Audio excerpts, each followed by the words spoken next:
Once a year in the barony of Lyondemere is a culinary challenge like none other. 4 teams, 1 scenario, same ingredients. We're doing our best to get the little brat married up. To please her suitor.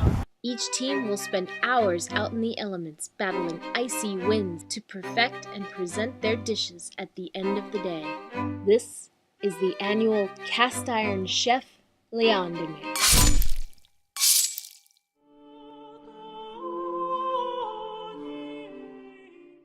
Wojta diadena, robić mi nie kazała. Wojta diadena, robić mi nie kazała. Jeszcze lepszego ojca kazał mnie jeść do tańca.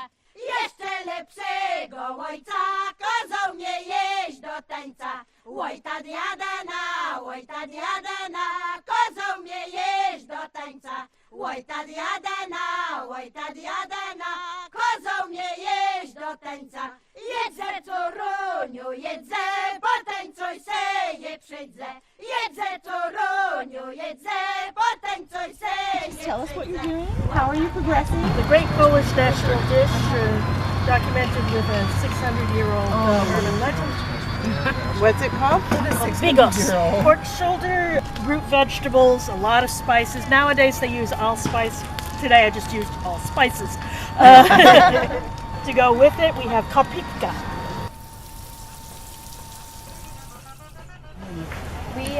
We're getting our hunter-style stew ready right now. It browns in stages so that everything gets caramelized and crispy.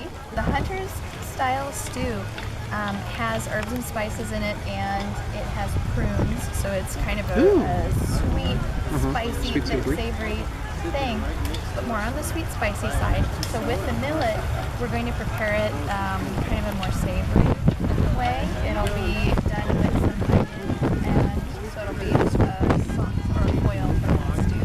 We're definitely using all our ingredients. The celeriac is primarily in this slaw, but it's also going a little bit into the stew because we have no celery, so it's got just a little bit of that green, fresh flavor to it.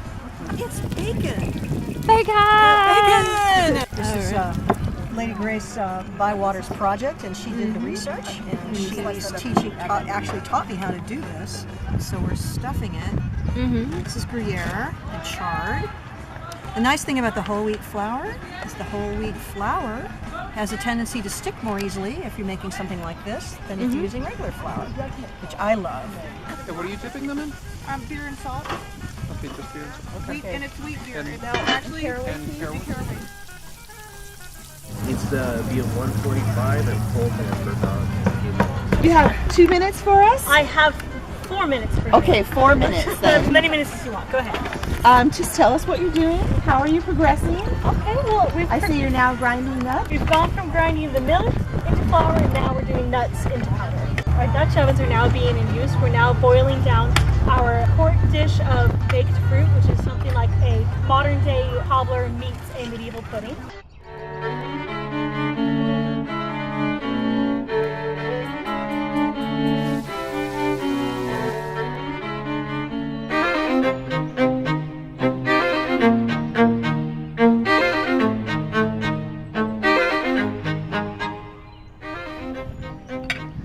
Opportunity to tell us about your dishes, and if you have a story or anything to go with it, please let us We have know. worked from sources from medieval Poland and from Bavaria, Germany. What we have here is bigos, the national dish of Poland ever since the days of Władysław Jagiello. My documentation is pretty much the 600-year-old urban legend that he brought to Poland from Lithuania. I think if the legend is that old. So do you have anything else? Did you use all of your ingredients? We used every blessed one. Okay. We wanted no points off for that. Okay. So Christoph, how's the piece of meat you got? Is it Fabulous. okay? So I think that's a situation with the meat. Mine was fried. I'm going to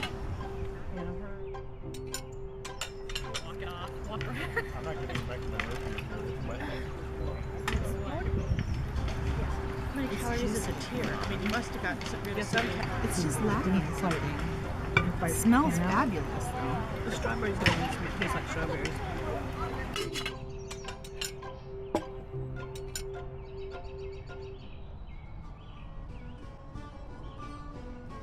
Our Polish girl probably would have been aspiring to emulate the royal court because they were experiencing a Northern Renaissance and really promoting Italian fashion. We took some comfort food kinds of things, a very Polish soup. This is our sweet soup and it goes with the caraway bread. We decided to do rolls instead of trenchers to keep it light. We did another comfort dish, the turnips with cabbage. It's done in a style similar to the Italian armored turnips. So in that way we married an Italian fashion of layering this kind of like the lasagnas and layered noodles. So it's like a palate opener. Steal for a smaller bowl. Well, there was suction, which is very interesting. The fish is good. I would have a little bit more of that sauce. The flavors of the vegetables over the meat. I would have liked to have had more savoriness of the meat. Oh, the stew? Yeah. Yeah, it seems really sweet. Very sweet, a lot of...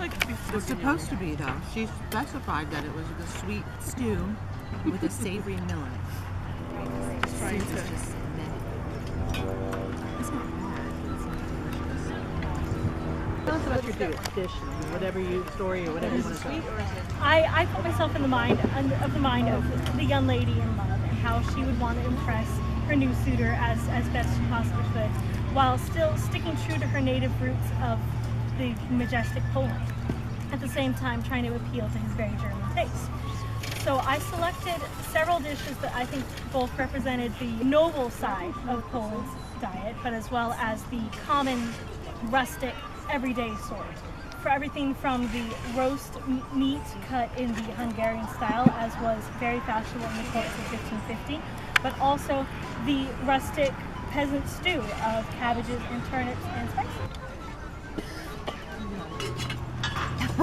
Cabbage looks really good, the texture looks really good. I think the cheese has like gotten hard and It's even more of a side dish, but they're sweet.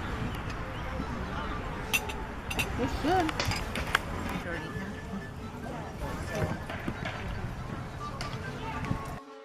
That's one dish.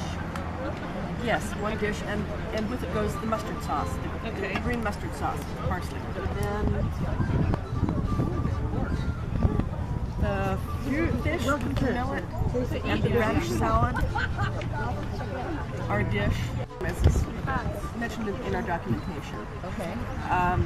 Except that we kind of didn't bring the red woods, so we were not able to puree the onions here, so they're more in a chop form today. the pretzels were, A little of this. after baking, they dipped them in like a beer sauce with some caraway seeds. I'm not going to touch anything else. Okay, so those are pretzels or bread? But they're just part of the turnip dish. They're not an actual separate dish. Okay, so the turnip... Oh, I don't know what happened to the pretzel. You can borrow one. Okay, what's in the ravioli? They were cheese raviolis. There's cheese. Hard and cheese. Eat half of this with It me. is Gruyere cheese, Swiss chard, salt, pepper, mace, egg are in the filling. Pear and plum tart.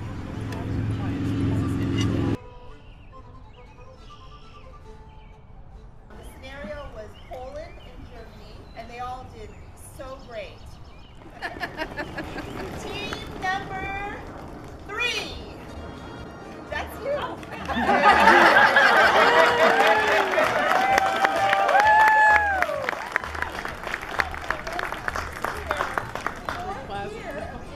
Contest, and they are the true winners of the day. But everybody did a fantastic job.